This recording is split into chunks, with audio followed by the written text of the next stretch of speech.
Hey guys, hope everyone is doing great. Funny story. Mavic thought it's a great idea to do a landing right into the ocean. I don't know really why that happened. Might be reflections or sensors got irritated. Long story short, it was submerged for about 10 minutes in seawater. And what we are trying to do now is saving it by an alcoholic bath. The highest percentage alcohol I can find in the household was 77%. So hope that will do fine.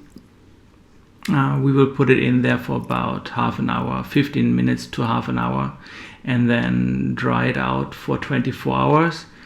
And we hope that we have engines and electronics working fine after that time. Enjoy the video and yeah, see you in the next one, the Phoenix flight, if everything works out to be fine here.